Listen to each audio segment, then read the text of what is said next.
Uninstalled podcast, episode 13. How have you been, Dave? I've been better. All right, how's your little holiday trip? Because you know, obviously we haven't recorded an episode in 2 weeks because we recorded some episodes ahead of time. How's your little trip you took? Pretty good, pretty good.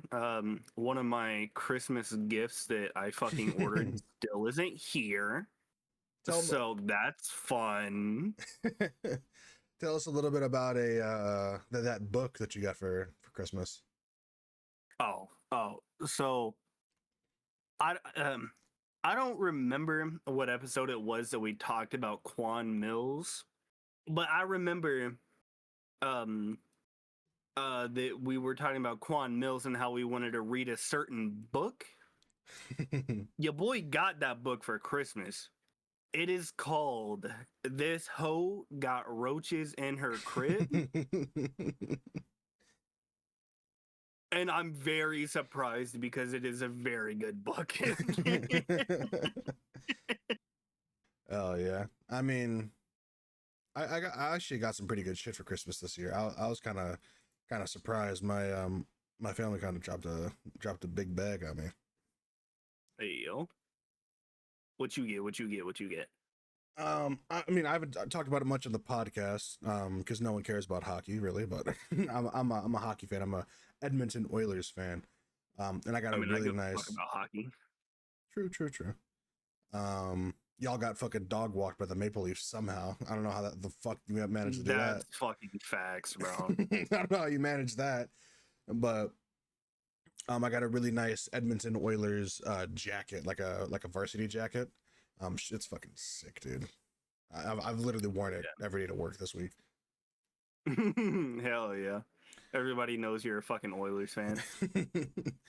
But yeah, they're like, give it up, bro. Nobody cares. First time we ever talked about hockey, and I could just picture someone at home being like, shut the fuck up about hockey. But yeah, I mean, the holiday was good, man. The holiday was good. We did something a little bit more low key this year, which I think was kind of needed. Because sometimes, you know, I love getting together with the extended family, but sometimes it can feel like kind of a chore a little bit. When Christmas lasts like 6 hours, like a Christmas party. But yeah, man, I enjoyed it. I haven't been enjoying the weather. The weather's kind of been dog shit, but it's not as cold as it was before Christmas, so. I mean, it's still fucking cold, so there is that. Yeah, that is something that's going on.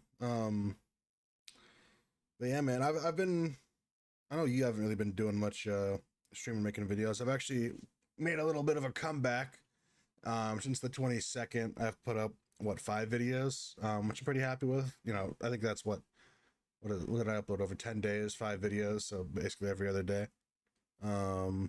Which I gotta say, man, I'm not exactly making content that I want to be, just because some big shit in the scene's been going down, which we'll talk about here.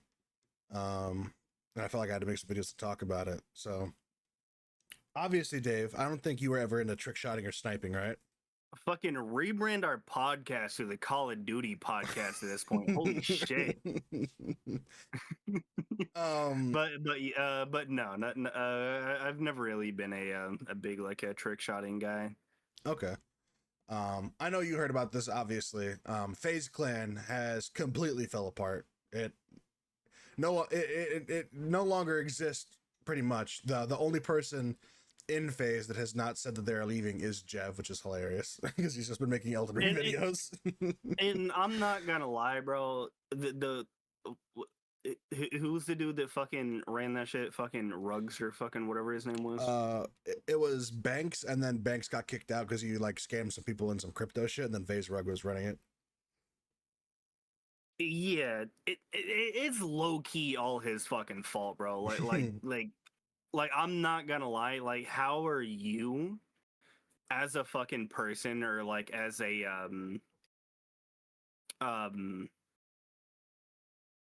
content house fucking provider, whatever, right? CEO, right? Yeah.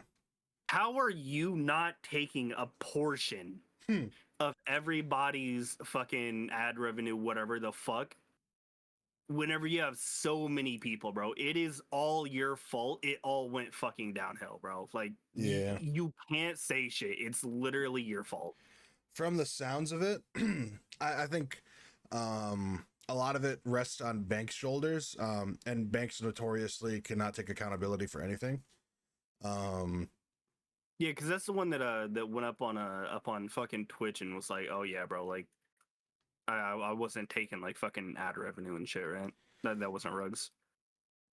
Yeah, no. So basically, as far as I understand it, what happened was Banks got an outside investor to give him 20 million so he could start the comeback of FaZe when like Stable Ronaldo, Lacey, Jason, when all those guys first joined and they got the first content house for them and they started all streaming.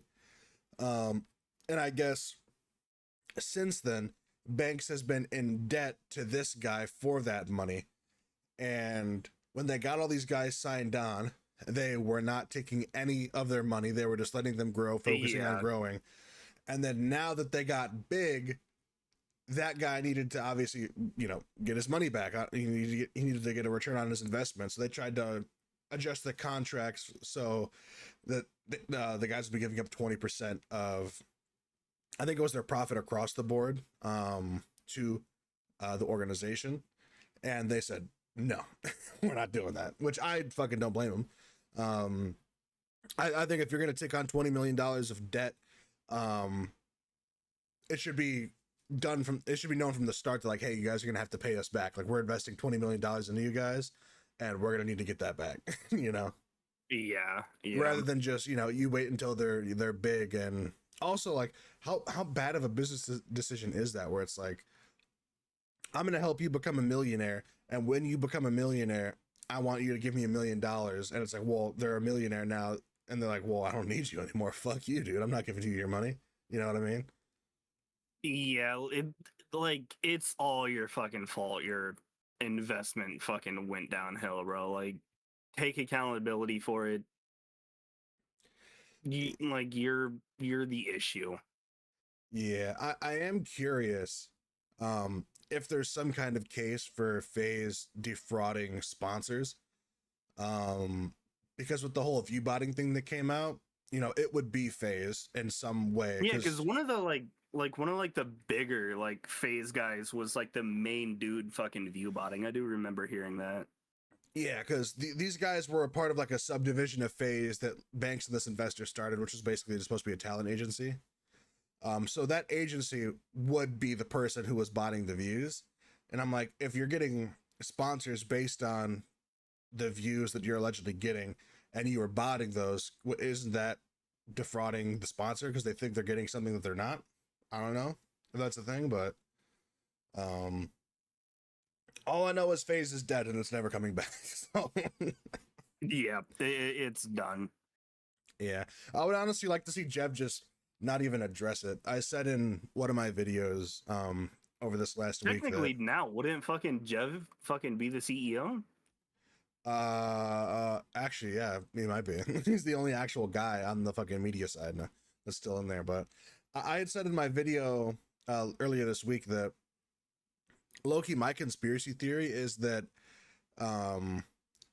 maybe Jev hasn't been in FaZe for a while. Maybe he got kicked like a while ago and he just like never addressed it, never said anything, because like FaZe has never been who Jev is. Jev has always been himself before and during, and now I guess after FaZe. Like, his personality wasn't based around the fact like, oh, I'm in FaZe Clan, dude. Like, so I don't think it would really matter to him too much, either way, because they did kind of fuck him over. Because, well, in a sense, they didn't like actually fuck him over, but when they cleared out the roster the first time when Banks took over, they kicked like all of his boys that he was friends with, that he used to like hop in stream with and like snipe and like grind camos with them and shit. Actual goobers. Yeah, But not his boys, the guys making the fake decisions, things, bro. Yeah. Yeah.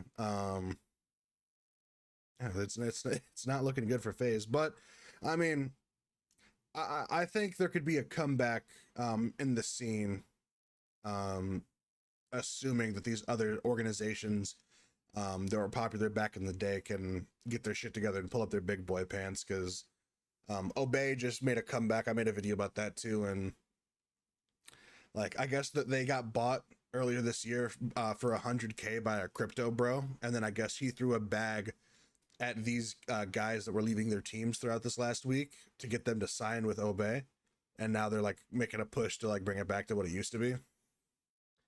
So I mean, Lord knows how that's gonna work out for them. You know, hopefully for their sake it works out good. But I think the scene would work a lot better if there was like 4 big teams rather than it being everyone working to get into FaZe, because I feel like once FaZe went to shit, everyone in the community was just like, well, then what am I doing this for? You know? Yeah, like I'm not gonna lie, I don't think there's really a comeback, or not a comeback, but like a market for what FaZe is nowadays, you know? Yeah. What FaZe is, I don't think really. Or was. Oh, was. Yeah. Yeah, and I mean, it's crazy because FaZe both created and ended the market, because once they stopped doing it, it kind of like collectively killed interest and popularity throughout the entire community. Like they kind of killed the community themselves by stepping away from it a little bit. But yeah, I mean, trick shotting's definitely not as popular as it used to be, because like teams have just been making montages throughout this whole time when FaZe had nothing to do with Call of Duty. And those montages don't necessarily do all that great. Granted, I mean, there is a lot of like fuck assery that goes on with like a lot of these different teams and people that run them, and drama and like fucking all that kind of shit, which I haven't been too tapped into. I can only keep track of so much fucking drama at one time. Yeah, it's just, I don't think like trick shotting anything that like FaZe was, I don't think there's a market for that anymore, and I just don't think like it's gonna be as popular as what it used to be in like the early like 2010s or whatever the fuck it was. Mm-hmm. But I might be wrong. I've had some fucking bad takes on this fucking up on this fucking account before, you know. Yeah, But who knows though? Like actually, like who knows? It might actually be doable. People might actually want to fucking watch that shit again for like nostalgia. But hopefully, you know. yeah. While we're on the topic of bad takes, do you want to talk about a potentially? All right, I'm not gonna spoil it, but a potentially bad take from IGN. Yeah. So I saw this on the timeline on Instagram earlier in the week. There's a what would you call this guy? Not a reporter, I don't think, but like a writer. That's his title, senior editorial producer for IGN UK. And he released a list ranking every COD campaign that he has played. And I want to preface this list with, you know, obviously to an extent, these articles can be kind of clickbaity. I went through some of his other lists that he's made of like top 10 games of 2024, 2023. He did a top 20 of 2020. These lists seem pretty legit. There aren't too many games ranked on these lists that I necessarily disagree with their placement, to be honest. Like in 2020, in his top 20, his top 5 was Last of Us Part 2, Persona 5, Cyberpunk, Hades, and Assassin's Creed Valhalla. Notably, outside of the top 5, Final Fantasy, 7, Doom Eternal, Ghost of Tsushima. But I don't think I can be too mad at that top 5. But then, like, even you go to 2023, Baldur's Gate, Alan Wake 2, Cyberpunk, Phantom Liberty, Zelda, and Cocoon. I think that's pretty legit as a top 5. Yeah. So he at least has a record of putting together seemingly pretty legit lists and not just, you know, being You know, clickbaity, I guess. Yeah. But he has 18 Call of Duty campaigns ranked on this list. And I want to go through bottom to top on this. I think would be the best way to do it. Actually, let's go top to bottom. His number one pick is COD 4. How do you feel about that? I mean, it's okay. I definitely think like 2 or 3 should be like number 1 because 2 was just iconic. Mm-hmm. I guess COD 4 is just as iconic as MW2 or 3, but yeah, I mean, I kind of agree with that, right? Like, you know, it started the franchise. I could get why someone would put that at number one. At number 2 was actually Modern Warfare 2. So 1 and 2 are 1 and 2 respectively. What if I told you, Dave, that at number 3, and keep in mind again, this is campaigns, is Call of Duty Black Ops 6. I mean, it was okay, but it wasn't that good. Like top 3 of the entire franchise? I don't think so. No. I don't even think it hits like top 5. Yeah. Rounding out the top 5, at 4 he has Call of Duty 2, and at 5 he has Call of Duty World at War. I can live with that. I definitely think World at War should be number 4 though, instead of it just being COD 2. I mean, granted, like I haven't really ever played COD 2. I did play like COD 2, the Big Red 1 back on like the PS2 as a kid. I thought that was like pretty fun. Okay. But I never played like the actual like COD 2. So I don't really have anything to say on that. But I definitely think World at War should be number 4. Okay. How do you feel about Black Ops 1 and 2 not being in the top 5? I'm okay with that. You're okay with it? Yeah. Okay. Maybe I'm coming from a biased place. Black Ops 2 is my favorite campaign. I've never completed BO1 campaign. Oh, okay. So I don't have anything to say on that. So. Well, at number 6, okay, he has Modern Warfare 2019. Okay. 2019 was pretty good. Yeah. 2019 I actually thought was decent. It was really good for the rebrand of Call of Duty slop nowadays. At 7 is the OG Call of Duty 1. Okay. 8 is Call of Duty Black Ops Cold War. Okay.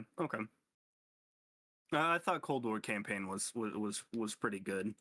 The like the final couple levels were kind of man, like it was kind of rushed, but I liked it.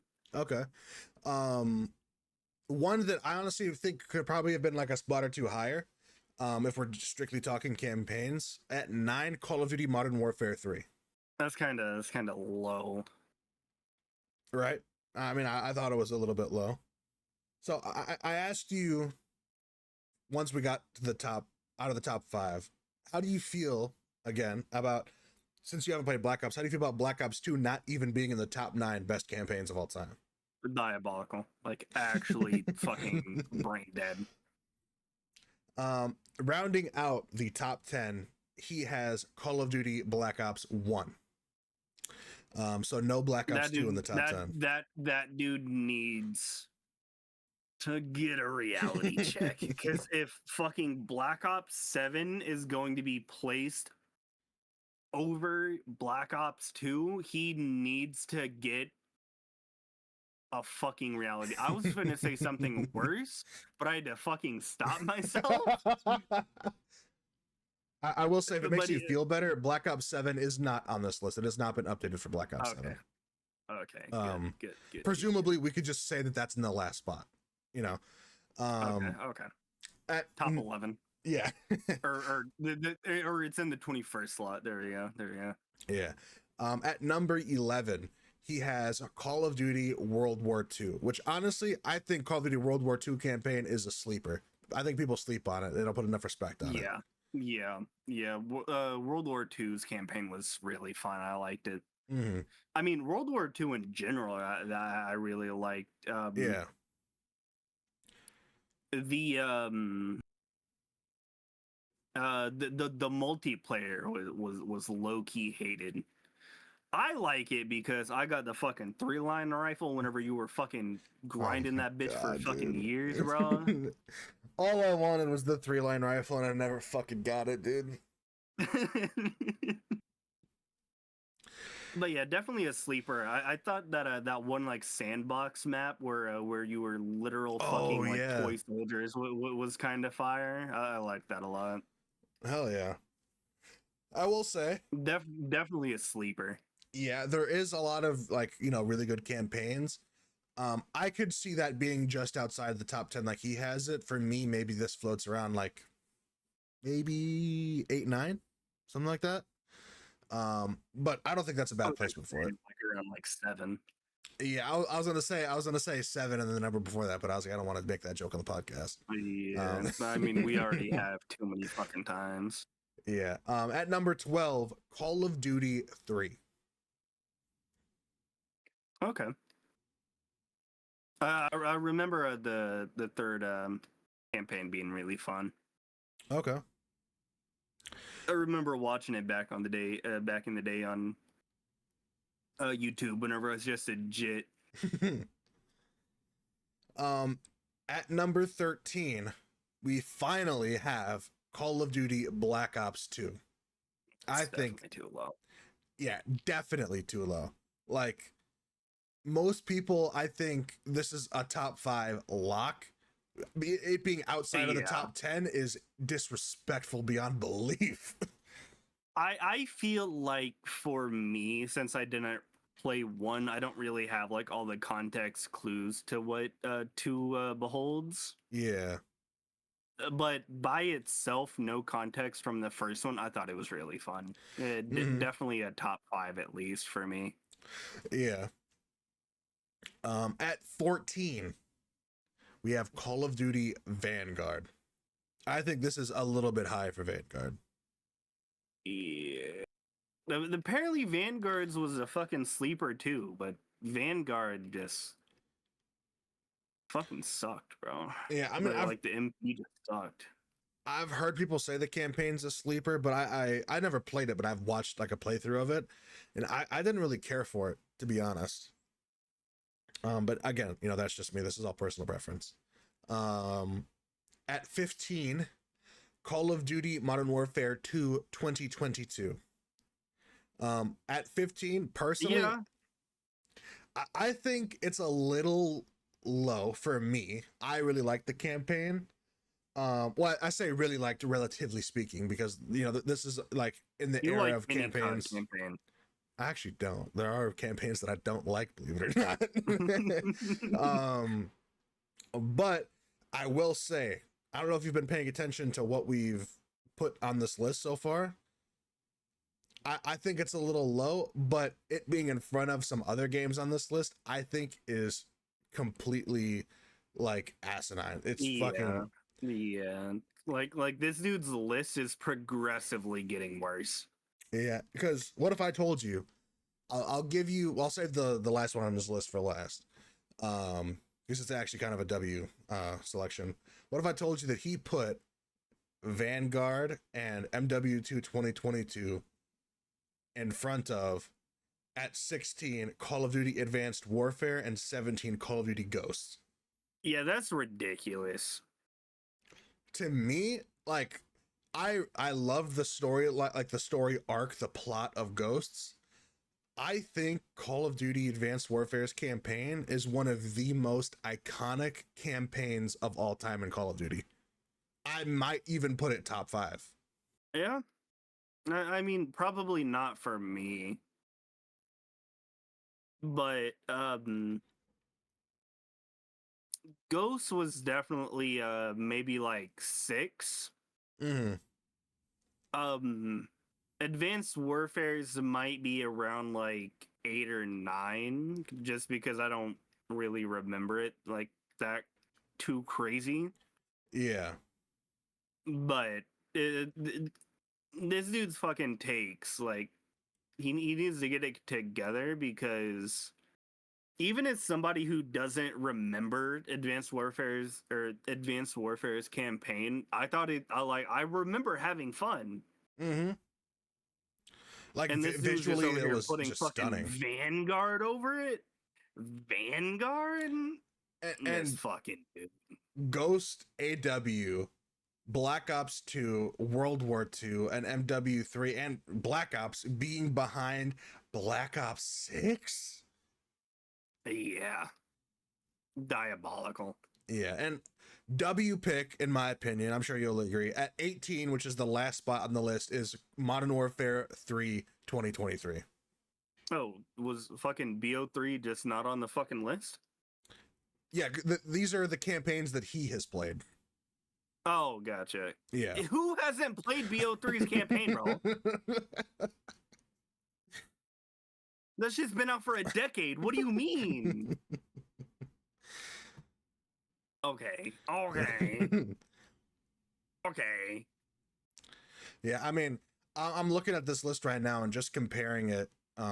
If you go by his list is ass. Yeah, if you go by his rank, and you compare it to review score, his top 5 is COD 4, MW2, Black Ops 6, Call of Duty 2, Call of Duty World at War.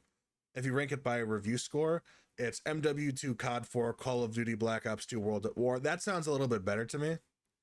The top 10 would end with AW, COD 2, Black Ops 6, MW3, and COD 3. I still think Black Ops 6 shouldn't be that high. I don't know how it got a fucking 9. Yeah. Black Ops 6 to me is like an 8. Yeah. Black Ops 6 was fun, but not. Oh, it needs to rank high above anything else. No. Yeah. I don't think that campaign's better than Modern Warfare 2019, which got an 8.2. Yeah, no, not anywhere close. But yeah, I mean, I saw it being a Black Ops 2 dick rider. I got a little bit triggered by it being so low at number 13. But I mean, like I said, there are some things on here that I don't think are that bad. Like I'm not gonna be so upset that COD 4 is number 1 over MW2. Yeah. I don't know. Like it's fucking IGN, bro. He's got to be fucking rage baiting, bro. I mean, you would think, right? That's why I wanted to put the little, the little thing in there where I was like, I at least went and checked his other list because I was curious too. I was like, is all this dude like is all he does just fucking try to rage bait fucking different communities and shit? But it did not look like that, unfortunately. If that's his actual picks, bro, that's foul. Yeah. I wanted to get your opinion. We're gonna do a little segment today. Because we both have a nominee. You don't remember who you nominated, but I remembered. I want us to decide who the cool guy of the week is. Now, I will start with your nomination for cool guy of the week. I was sent a screenshot of a Reddit post by Dave earlier this week from r/slutty confessions. His nomination for cool guy of the week is from a user, throwaway boobs.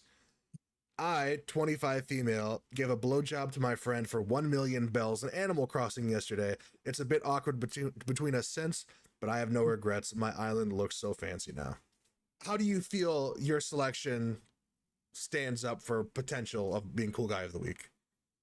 I love it because I thought that was fucking hilarious. I forgot I even sent you that.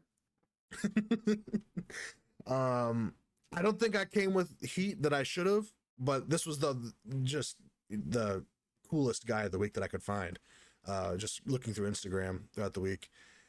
A woman was arrested this week for filling her ex's gas tank with Coke Zero and pre-sucked Skittles. And based on the image I saw, it was a lot of pre-sucked Skittles. Like, a lot. Her mouth had to be in fucking shreds. I hate to say it, I think you win Cool Guy of the Week. Yeah, that's ridiculous. I forgot I even fucking sent you that, bro. Yeah, I do have, I will say, I do have maybe potentially an honorable mention. Maybe, I don't know if this dethrones your person. I was going to save it for a little bit later.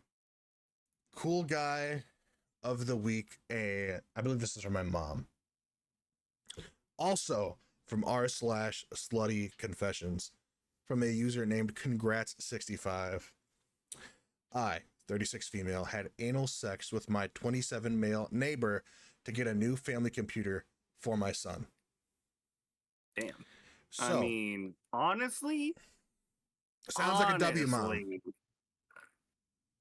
Am I right or am I right? Out here, if I was out here offered to have anal sex with a fucking MILF, bro, to get a fucking new family computer, I would.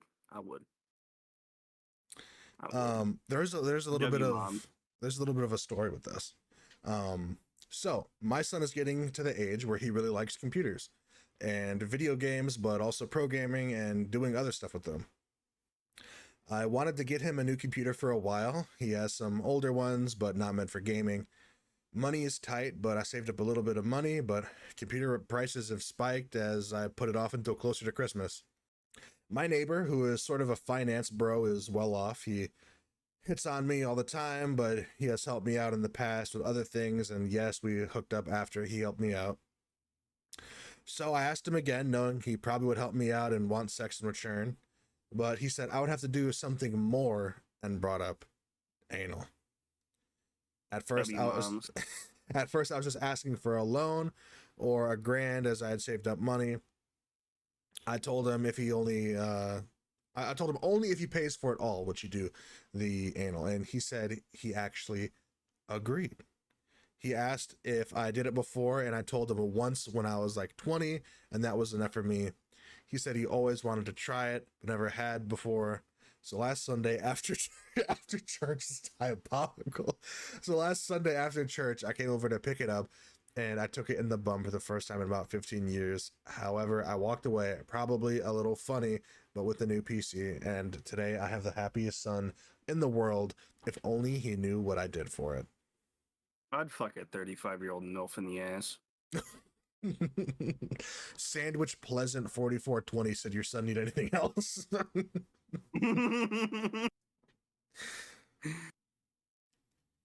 What's the at? I got Reddit pulled up right now. I'm about to DM real quick. Congrats 65. Yo, does your son need anything else? I will happily buy him some games. Let a YC like me hit a young cracker. New phone who dis 118 said LMAO bros ready to be stepdad of the year. I mean, maybe she need to let him hit more often if he's a fucking finance bro. Right? Yeah, all of her shit fucking paid off. But yeah, that's an honorable mention for Cool Guy of the Week. Yeah, that's ridiculous. Would. Oh man. I want to get your take on something. What's up? You know, we're looking forward to the new year. I know the Game Awards were a letdown for you. You didn't seem too thrilled about the Resident Evil that's going to be coming out. You seem to be hating on my boy Leon, the Jawline King. I'm not hating on him. He's like fucking 60 in that game, bro. Why is he out here fucking windmill kicking zombies at the age of 60, bro? Fair. I'm not sure if you've heard about Leon's this. One of my favorite characters, bro. I'm not hating. I'm just wondering why they're milking him, bro. He's literally the femboy of the group. He's being milked. I'm sure you probably heard about this. I just want your opinion, but you know, I'm not sure. Before the podcast, you said you don't keep up too much with gaming news, so maybe you haven't heard. But rumors are heating up that either in the next 2 years, maybe even potentially next year, we could see an announcement for a Resident Evil Code Veronica remake. I'm gonna come. So I'm guessing Code Veronica is one of your favorites. Yes, bro. Code Veronica is by far one of the better. I wouldn't say like remakes because I didn't like ever really do like a remake of it. They literally just fucking ported it over to the PS2 back in the day and called it Code Veronica X. Mm. And it is by far one of my more favorite Resident Evil games, just because of fucking the femboy fucking what's his name uh give me a second. I'm thinking, brother. Fucking Steve Burnside, brother. Steve Burnside is one of the most bitch made ass characters. And his voice actor was putting in work, but it was not fucking good enough, bro. Like, it's a great fucking Resident Evil game, but the fucking acting is some of the fucking worst in the game, bro, and I love it. It's so fucking cheesy, bro, but oh, it needs to come to PC so I can fucking play that shit. I love it. Yeah, so hopefully that's more positive news for Resident Evil for you. Honestly, I'm very surprised they're doing a Code Veronica remake because they've just been fucking remaking like the main titles recently. I mean, it's about time they showed the spin-off some love, though. You would think. I mean, it's not a spin-off. It's technically what 3 should have been. Okay. But they were making whatever fucking game they were making with Jill that came out as 3, and it was like, oh yeah, like how about you guys just fucking rename it 3? They were working on Code Veronica, which was supposed to be 3 in the storyline, and they were like, fucking call it this fuck ass name real quick. And I'm over here like, I'm blowing my shit smooth off. So, off the heels of that good news, we have bad news in the gaming community. How dare you ruin my fucking night, bro? You bring me up to tear me the fuck down, bro. I don't think this is gonna affect you too much, so don't worry. Do you remember when we got the reveal for Ark Survival Evolved 2? Yeah, and then they fucking scrapped it or fucking whatever they did. Yeah. I Yeah, remember. so they ended up delaying it, and then to make up for the delay, they released Ark Survival Ascended. Well, I forget what year it was initially teased, but Ark 2 just received a huge delay, and it has been pushed back for release in 2028. Sounds about right. Is fucking Vin Diesel still gonna be the fucking main character or no? I believe so. Okay, cool. I'm very surprised they didn't scrap that idea. Replace him with The Rock. I mean, both aren't very good fucking actors, I'll tell you that. Yeah. I mean, hey, have you ever seen that fucking, what the fuck was that movie called? Oh my god, I fucking forgot. Riddick? No, where fucking Dwayne Johnson was the fucking football player, and that one chick, like the one girl was his dad. The Tooth Fairy, bro? The Tooth Fairy? No. Tooth Fairy, he was a hockey player.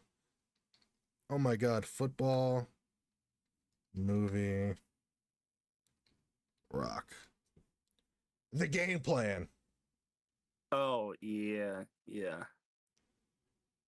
Which I mean, have you ever seen the fucking Babysitter or whatever it was with fucking Vin back in the day? The Pacifier? Yeah, there we go. Yeah. I remember the one kid, like, I think there was like a diaper changing scene, or someone had like a fucking dirty diaper, and that shit fucking grossed me out so much when I was a kid. Yep. I mean, I feel like those two are probably like their best acting movies that they've done. Yeah. Which, to be fair, in the Game Plan, he is playing an athlete who presumably would not be a good actor. So if he was playing someone that can't act, I mean, that's an even better performance. But yeah, I mean, I'm a big Dino head. I play Ark every now and then. And only every now and then because the game is so fucking huge. But I gotta be honest, bro. these developers constantly delaying their shit, they got to get their shit together, dude. Like, how are we getting these reveals where that shit's getting delayed by several years? Yeah, like fucking what was it? The KOTOR, not KOTOR, Fate of the Old Republic, where it's fucking announced is gonna be released like 2030. Yeah, even shit like that. I'm like, what's the point of building hype now? Because I'm very much a person where the longer I'm I'm hearing gonna about forget it something, in fucking 5 years, bro. I'm yeah, sorry. I'm probably gonna forget it next year. like the longer that I'm being told about something, the less I care. Like Stranger Yeah. Things, like the final season came out. It was rumored for so long, it was in production for so long, I literally completely forgot it was coming out, and it's out, and I still haven't watched it. Yeah, yeah. Because I just I lost my mean, I appetite haven't for it. even watched the fucking first season. I think you should. I think you'd fuck with it, but I know we're looking forward to the comeback of regular show a little bit more than that. So On the topic of comebacks, bro, I've been watching the fucking amazingly weird world of fucking Gumball, bro. Why ooh. is he a bad bitch? In one of the episodes, in like one of like the recent episodes, he turns into a bad bitch, bro, Literally, and he just starts throwing ass. bro, literally became Meg the Stallion and just started throwing it back vigorously. That's what the fuck I'm saying, bro. What is going on in fucking today's society where I need to watch Gumball thick as fuck throwing ass, bro? I never thought in my life I would say that sentence. I'll tell you that for free. They couldn't have given his like moose fucking like walnut girlfriend some cheeks, bro. She's built like a fucking mini fridge. That's what I'm saying, bro. You know how much R34 is going to be a fucking Gumball Watterson now? Oh, don't even fucking say that, bro. Now I gotta look it up. No, you don't. Yeah, I try to avoid R34 shit with my fucking like as much as I fucking can, dude. I mean, it'd be like that. I never really fucking go on that website just because how weird people can be. Yeah, because like I'm not gonna say that I wouldn't be able to look at a character the same way again, but who's the first person that comes to mind? Fucking number 3 from fucking Codename Kids Next Door. If I saw Rule 34 of number 3 fucking getting ran through by 6 BBCs, dude, I wouldn't be able to look at the show the same way again. I mean, there's probably that exact picture on R34 right now. And that's what scares me about it, dude. I don't need to see you fucking number 1 as a fucking femboy getting fucking turned out. you kind of described it a little bit too well. I think you might have looked it up before. What can I say? I dabble. No, I no, I do not dabble on Perhaps. that. Perhaps. Or maybe. Perchance. Um, do you remember, Dave, when everyone was saying that Battlefield 6 was the Call of Duty killer? Yes. That was literally like 2 months ago. I am here to tell you that the internet is in an uproar. They're saying Battlefield 6 needs to add more content. They're saying Battlefield 6 is done. They're saying I'm going to Arc Raiders. Fuck Battlefield 6. And as a result of all this, Battlefield 6 via Charlie Intel has lost 80% of its players since launch. That's actually crazy. They were averaging during the initial release, they were in the 500,000 range, 560,000 I believe, and then for a while they were averaging well into the 300,000s, and now they're, I think, 110. They're getting close to dropping below that that 6-digit mark. Oh, so they're literally fucking D2 numbers right now. Yeah, and like, granted, that's like D2, like new expansion numbers. I'm sure D2 within like a month will be around like 40K, 35K. I mean, probably not. One of their new, or one of the expansions just came out for Renegades. It's the Star Oh, Wars shit. So, oh, that's right. uh, Yeah, So it's gonna be about 100K for a while again. Yeah, but I mean, I haven't looked at the Arc Raiders numbers recently, but I mean, from everything I see, the game is still going strong. Um, you know, the Tarkov for working people, for dads, as it's been described, beating out Battlefield 6, man, which to an extent, right? This is kind of just the cycle of news when it comes to gaming, the same way like December hits and your local TV station is like, the flu's on the rise, and it's like, well, I fucking wonder why flu's on the rise. Could it be that it's fucking cold outside, right? That shit always fucking annoys me, bro. But it's like, how many months has Battlefield 6 been out for? It's been out longer than Call of Duty. The way these shooters work is there's the initial honeymoon phase. They get through to season 1. Towards the back half of season 1, the players drop off. It's always how it works. It's always how it's gonna work. I don't think 500,000 people every day would get on Battlefield or Call of Duty these days, to be honest. There's just too many other games out there to play. So I kind of expected the dip. I kind of expected the dip, to be honest, but people are freaking out about it. On Steam right now, there's 250,000 people playing Arc Raiders, so Okay. almost double Battlefield's numbers. Yeah, double Battlefield's numbers, but I will say that is lower than what Arc Raiders traditionally has been at. Granted, obviously, if you're checking that right now, we're recording this at 7:07 p.m. on New Year's Eve, so people are out doing shit. You know, people have lives; they're not necessarily going to be on the game. So you know, yeah, their 24-hour peak is 34K, about almost or not 34, 341, almost 342. Yeah, that sounds more like what I would have expected it to be. Yeah. So, you know, that game is still going strong. People are, you know, happy with what the developers have been doing. We'll see how long it takes for it to drop off. I think regardless of how much you cater an extraction shooter to the casual player base, eventually there will be a skill gap that will get people to stop playing for a while. We'll On have to some see when that news happens. of Arc Raiders, sorry to cut you off, but a lot of the player base is calling for PvP to just be taken out of the game completely, Which is so dumb, dude. Like, and let me put an asterisk on this. I think if tomorrow they took out PvP, or like say tonight they took out PvP, and tomorrow, the first day of 2026, I could see 100,000 people being on the game all day, enjoying the PvE.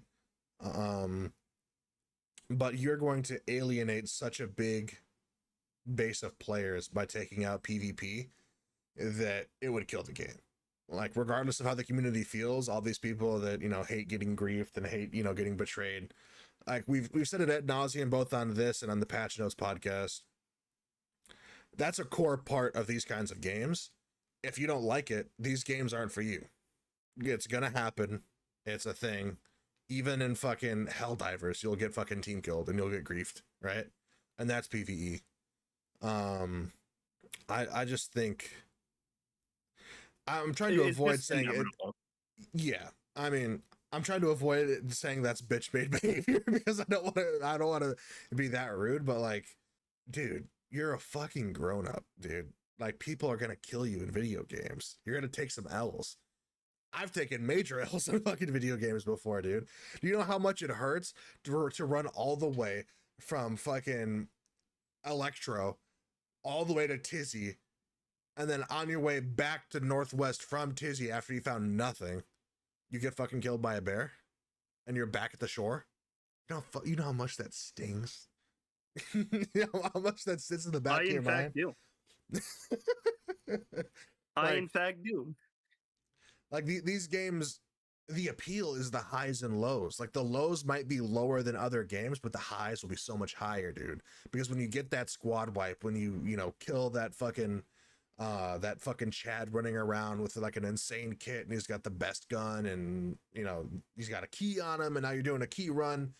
Like the highs are so high, but that's because they come with the lows, dude. If you took out the lows of this video game, the highs wouldn't feel as high. You'd just be rolling through shit, dude. Like I guarantee you, I know the AI is pretty advanced. That is one of the things I do like about Arc Raiders. The AI is very intelligent. Um, but the I guarantee you, dude, if it became PVE, people would have the AI figured out, and it would just become a loop of going in, rolling, getting dub after dub after dub after dub, and then you'd be like, oh wow, my stash is full of shit. I like literally have more that I know what to do with. This game sucks. I wish it was harder. And then you'd be like, oh, if there was PvP, maybe I'd lose kits. Then you know they'd feel like they had value. Like if you're not going to be losing shit on a regular basis, then what value does anything have? I don't know. I think the Arc Raiders community has to grow up a little bit when it comes to that. I think PvP makes Arc Raiders great. Without it, I don't think it really is that great of a game. When I got into extraction shooters, I think the first one I physically played was probably a game called Vigor by Bohemia Interactive, the same people behind DayZ and Arma Reforger. And you know, for what it was at the time on console, that game was decent. Me and Dave played it a good amount, especially during COVID lockdown. And that's a lot more casual. There is no PVE. It's you know all PvP based. But you know you have a lot of fun in that game, kind of rolling and getting through stuff, and you know the gunplay is decent. A lot of the guns are kind of whack as fuck.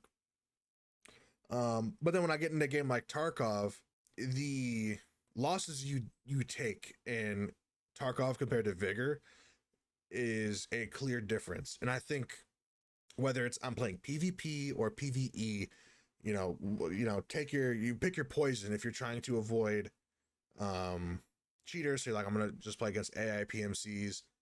I think what makes getting into new extraction shooters difficult for me, because I come from Tarkov as being the first, or one of the first that I played. I think the formula of Tarkov is just kind of addicting. I like how high the highs are. I like how low the lows are, because you can get pretty fucking low in Tarkov, but it makes the wins so much more meaningful, dude. When you get out with that insane kit, when you fucking go in solo and you take down 3 dudes and you're fucking crawling out on your stomach because you're so encumbered with shit.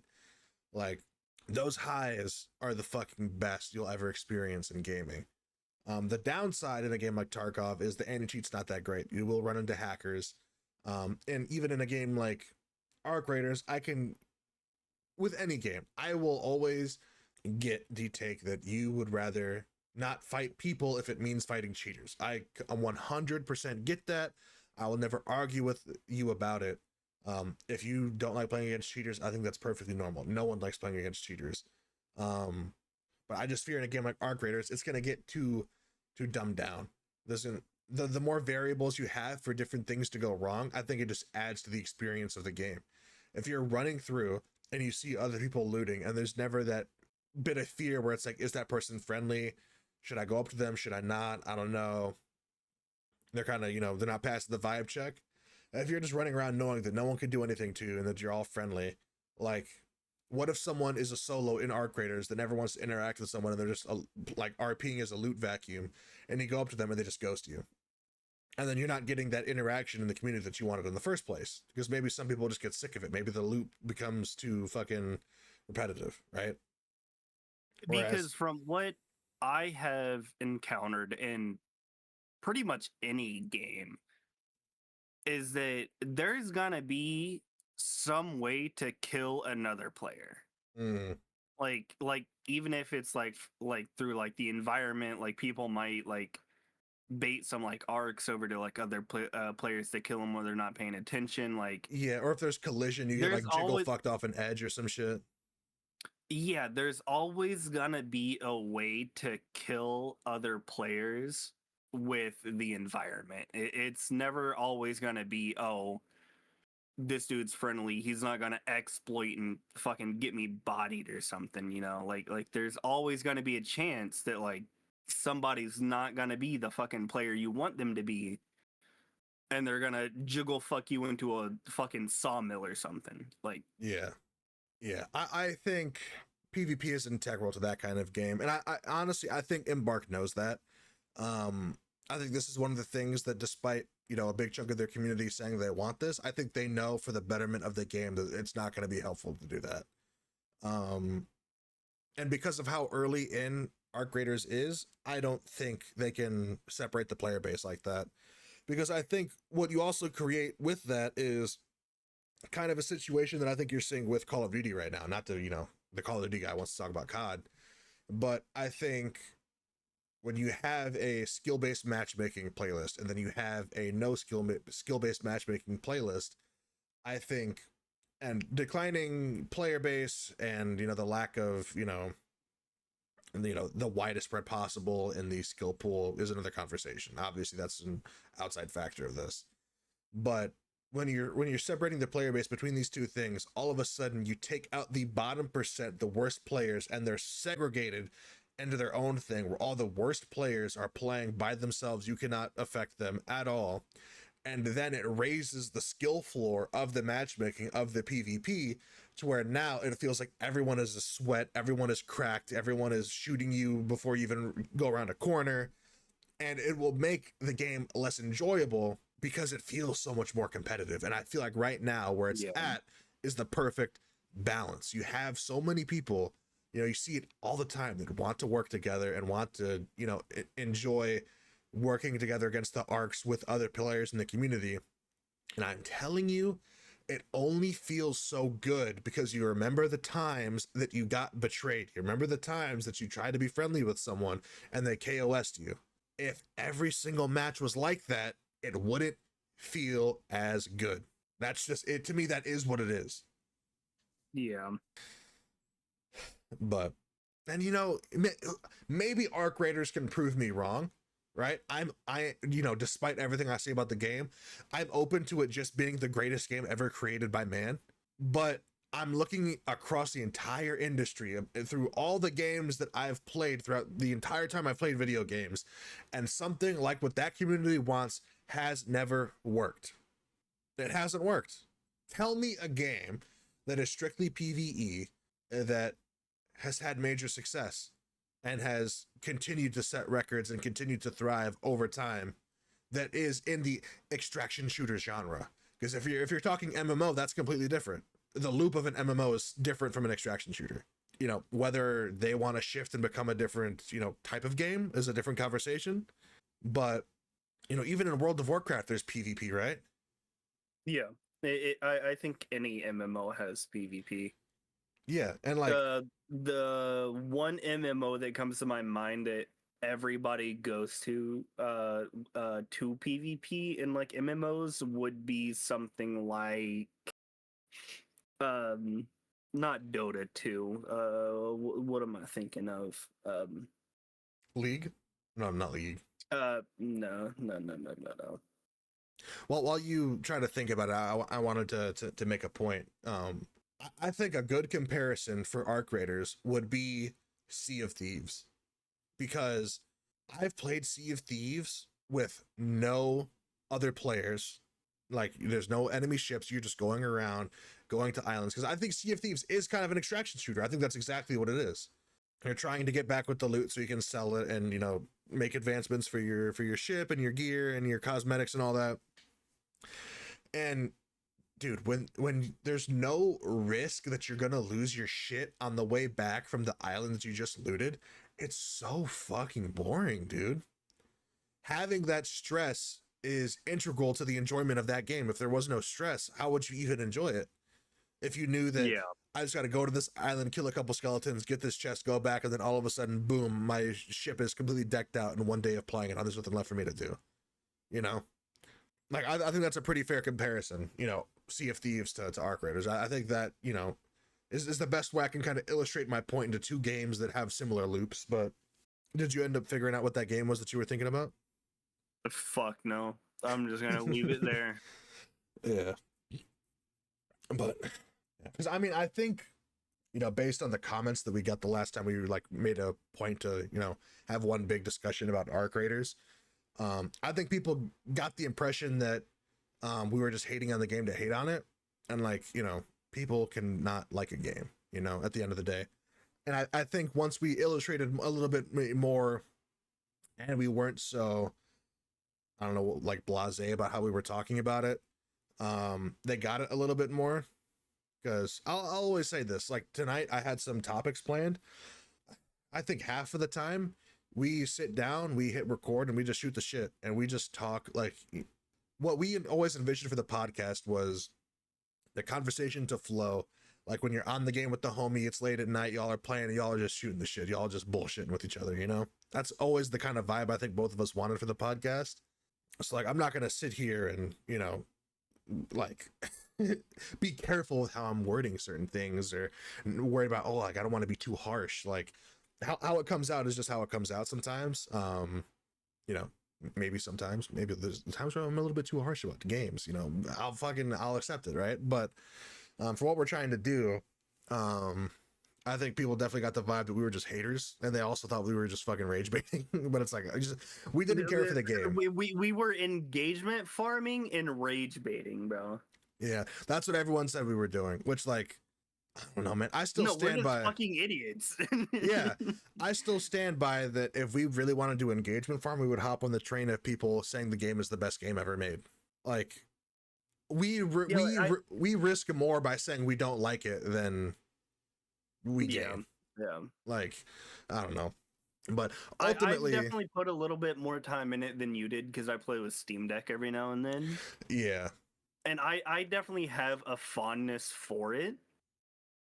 There's not an itch that it scratches for me though, at the end of the day. And that's just me personally. Where like before I was talking before the show, I am a Call of Duty dick rider, dude. I will, bro, if Call of Duty... You know what? Sorry to cut you off again. But I feel like what they could probably do to cater to both is that to make certain maps at certain times PvP zones. Yeah. Because Stella Montes is like, yeah, because Stella Montes, or however the fuck you say, is like the go-to like PvP map because it's so close range. I've fucking definitely shit on a few people on that map. That's like the go-to like PvP map. But most people don't want to go on that map because it is so PvP heavy. So what they could probably do is at certain times during like the day and night cycles, certain maps turn into like PvP maps basically. Yeah, and then you can have it rotate so the Timmies can't just hide on like the basic map. They're forced to play all the different ones. I think that's actually kind of smart. Yeah, I mean, I think maybe that could work because then maybe that's how you incentivize people working together. Maybe it's like for 2 hours, this zone is like, it's like what would you call it? Because like if you as arc raiders are a faction yourselves, could there not be an event where there is an arc incursion and like everyone is being called to the front like Helldivers-esque to come and fight against the arcs, so PvP is off and the goal is to go there and just take down the arcs, and there's like new arc enemies, like bigger enemies, that kind of shit. Like maybe something like that. Maybe add kind of that Helldivers loop. I actually think that's not a bad idea. It's actually not that bad of an idea. Yeah, because like I was saying, I'm the Call of Duty dick rider. Call of Duty could fucking take out the fucking ugliest, dirtiest, slimiest game ever and slap it on the table, and I'm fucking taking it all. You're buying it. You're buying the fucking special edition. You buying the ultimate edition, and you paying an additional $30 for Black Cell, bro. Mm-hmm. We all know that's the type of dude you is. Hell yeah! And don't get me wrong, I have not had a day where I've been like, all I want to play is Battlefield 6. But I'm gonna tell you, before the podcast, I was talking to Dave. Today, December 31st, 2025, I would play the fuck out of X Defiant right now, dude. I think X Defiant did a really good job at like putting itself out there as a competitor to COD. Ubisoft just doesn't know how to manage their fucking like profit strategies and completely Like shit you the and I bed. were both really good at fucking X Defiant, bro. I low Yeah. key miss. I feel like I'm pretty good at like most fucking Ubisoft titles, so because I'm really good at Siege. I was really good at fucking X Defiant. Yeah. Like I'm not gonna sit here and say that like if a game isn't Call of Duty, I'm not gonna like it. The same way I'm not gonna sit here and say that if the extraction shooter doesn't start with, or it doesn't end with Tarkov, that I'm not gonna enjoy it, because that's just not the case. Like if Vigor didn't have a cheating problem on PC, I'd play Vigor with you. Like, but I'm You not want to gonna. play fucking Arena Breakout Infinite with me? I want to play Arena Breakout. I just haven't gotten around to it yet. I only say that because it's highlighted on my fucking Steam library, and I was like, "Hey, you want to play this?" I'm like, "No, Yeah, I no." mean, I'd fuck up some Arena Breakout. But I mean, you brought up Siege. How do you feel about that fucking hack that went down, dude? Kind of deserved, bro. Ubisoft is such a shit company. I, I feel like all of Ubisoft just needs to be shut the fuck down. Yeah, I'm gonna say this about it. I have not read into it too much, and I just going through Twitter, I have Apparently, heard. there was like 3 different fucking hacker groups. Okay, I haven't heard that. But I'm hearing like opposite ends of the spectrum, where I'm hearing people or like articles are coming out, reports are coming out where they're saying insiders, are telling the media that it's being completely overblown and it's not that big of a deal. And then I'm hearing the other side of people are saying that it wasn't just a Siege hack, it was a Ubisoft hack, and people got access to like their like internal roadmaps and like development reports for their upcoming titles, Yeah. and that like all of the upcoming stuff that Ubisoft is working on like is about to be leaked imminently. Like, and I don't know I where heard like the that truth as falls in well. between that, but I mean, it seemed like it was a pretty rough fucking hack to me. But I also heard that like nobody's accounts got like compromised and shit like that. I feel like it was just Yeah. strictly towards Ubisoft as just a company. Yeah, which I mean, we've seen hacker groups try to get a hold of like internal info, confidential info with these companies and try to hold it for ransom. So whether or not that's what they're trying to do, and they're trying to say, hey, like we will leak the next 10 years of your guys' releases, unless you give us like $250,000, that remains to be seen. But I mean, I will say this, there is a precedent that has been set about leaking shit. Like, look at that fucking dude that leaked all that GTA 6 shit. They gave him a life in a fucking mental institution. Yeah. Because his dumbass got up on the stand and said, if you let me out, I'm gonna do it again, bitch. And they said, life. Life, until you fucking get the capacity to say that you're not gonna do it again. So I mean, if they do some shit like that, I mean, I could easily see, Ubisoft of all companies, being like, we're throwing the fucking book at your dumbass. But if it's a group, I think it's gonna be harder to take down than an individual, like what happened with Rockstar. Yeah, because as I said, like I don't really know how true it is, but I heard it was like 3 different like groups. Mm. But Yeah, I mean, I might be wrong on that. yeah, I mean, we'll see. Maybe next week we'll have a little bit more of an update on it, a little bit more of a clear picture of what happened. But you know what else is going to be next week's episode? Well, actually, this week's episode, the new year.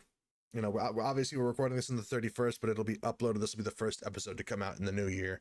So everyone watching this, Happy New Year. I hope your 2025 treated you well. I think we talked about it a little bit in episode 12 last week. After Waylon left, shout out again, Waylon, fucking OG. What do you think are some of your personal resolutions? What do you want to work on or get better at in the new year? Not to be morbidly a beast. Same. Fucking same, dude. Because I got this new person I'm talking to, not to get too in depth, right? Oh yeah. They made it for it. I gotta lose weight, bro. Cause he is in all by fucking definitions of a twink, bro. And I'm out here being a fat fucking chud, bro. I gotta lose weight if I'm trying to do anything with this fucking dude, bro. Like I look down and I'm just disgusted with myself. It makes me want to blow my shit off. Bro can't even see the pecker anymore, bro. I can't, bro. I'm so fucking small. Oh yeah. I mean, I was on the phone with Jeremiah a little bit before the podcast, and me and him are probably gonna start hitting the gym. Dave is probably gonna fucking walk 17 miles from his house to the fucking gym to be with us. But yeah, I think, you know, physical health is definitely, I think, what my biggest focus for the new year is going to be.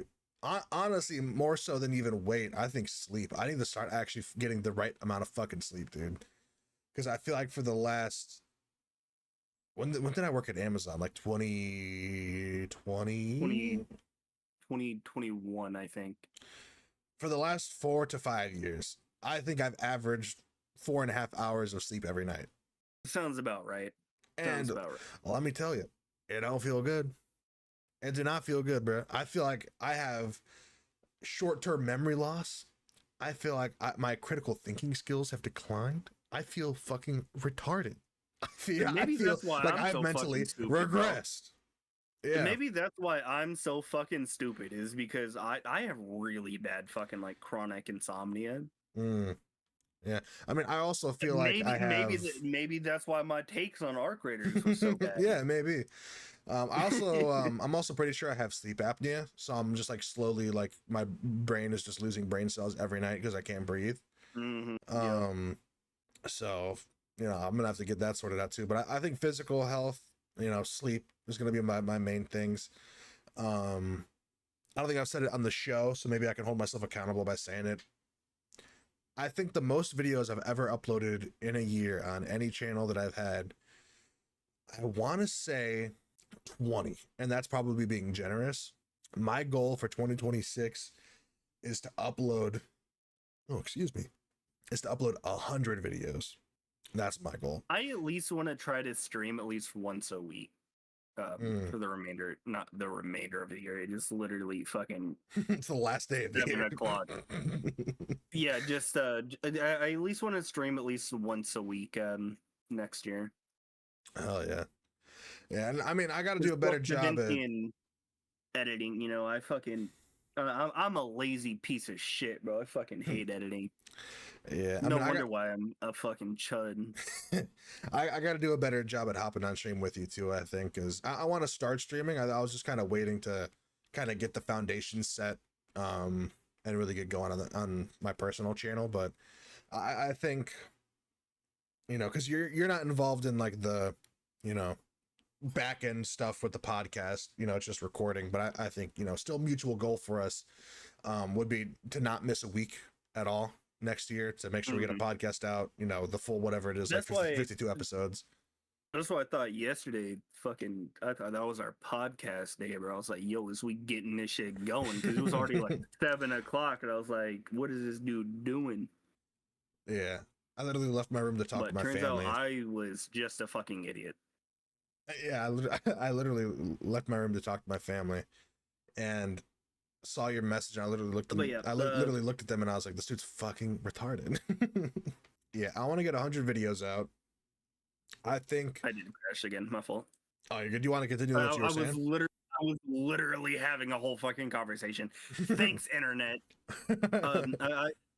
Because I was saying that like, even though like I'm not like too involved in this, I am trying to take it serious. That's why I thought yesterday was our podcast day. So with me actually taking the pod kind of serious and all that, I definitely think it's doable to do it once a week next year.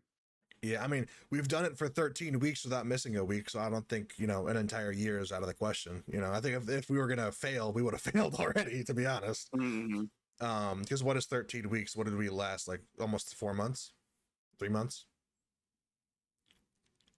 So Yeah, a little over 3 months, maybe 4 months. Yeah, I think maybe. But yeah, there's definitely been times where we forgot that we were fucking doing it, but one of us has been there to be like, "Yeah, we're fucking doing this shit tonight." Yeah, and like even if it was, we recorded a day late, we still, you know, recorded it and got it out on time. Or when I was on vacation, during the week of Christmas, I kind of got sucked up in the holidays a little bit. And it ended up going out a day late, but it still went out that week. Like we're still getting it out. Yeah. So I think podcast every week. I think I'd like to revive patch notes at some point, just for like maybe an episode every couple of months, maybe just to recap like the big stories. I think, like I said, 100 videos on my personal channel, maybe streaming twice a month. And then we're also going to try to roll out some reaction stuff. We actually filmed our first ever reaction video before the holiday. Which Don't you dare remind me of that. That was horrible. Yeah, which now that the holiday is over, I'll have to talk about what the plan is going to be for that, because I still want to react to those other ones that we were talking about as well. Yeah. I'm excited for that one. I got back to the crib and I was like, I can't wait.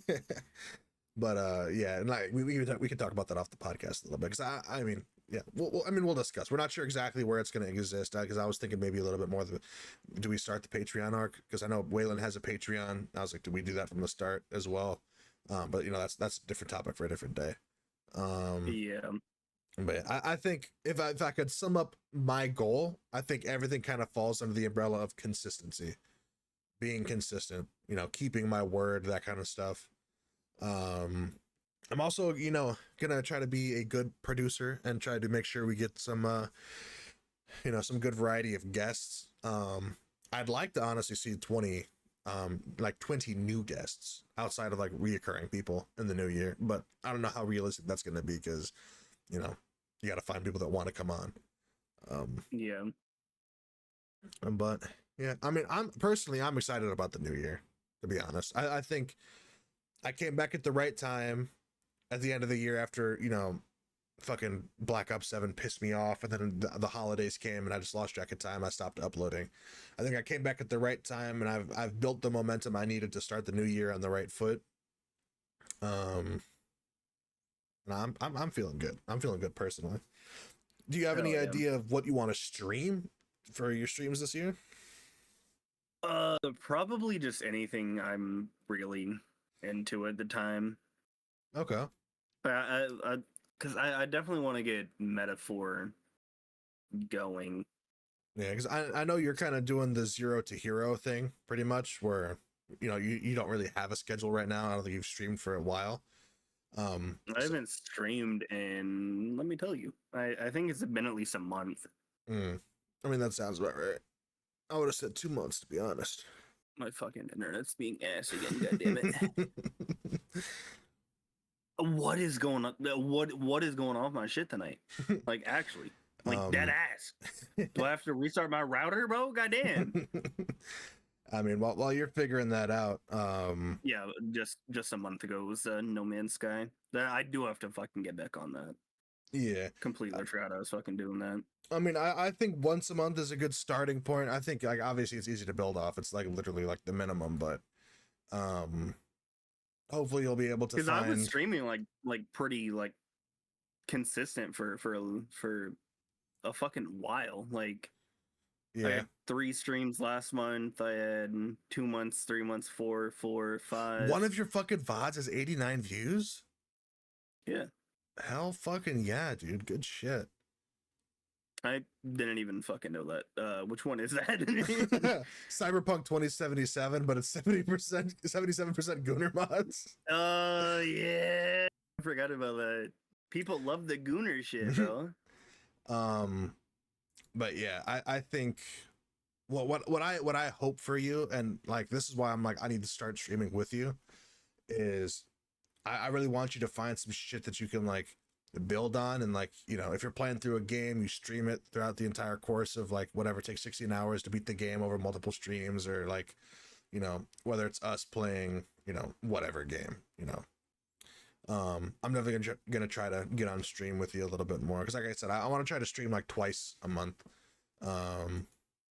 Which realistically, I'll probably end up streaming more because if I want to run eights on Call of Duty, the Discord that I do it in requires PC people to stream just for like proof of like you're not cheating. Yeah. So I'll probably have streams open for that, but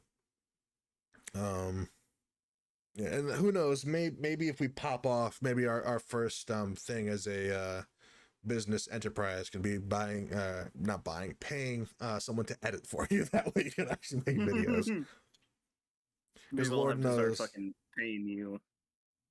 oh, I mean, if I could go full time with this, that would be awesome, dude. Because right now, I could barely manage my job, my channel, and like the podcast itself outside of like the clips. Like I'm gonna have to go full hog at the beginning of the year because I got to roll some clips out. So we can try to get the ball rolling and get some momentum back for the podcast channel. Yeah, man. I think it's gonna be a good year. Knock on wood, you know, obviously, but I'm just playing back in my head Tim the Tap Man's best of 2020 where at the beginning of the year he was like, I got big hopes for next year. Next year's gonna be great. We got this, y'all. And then fucking COVID happened.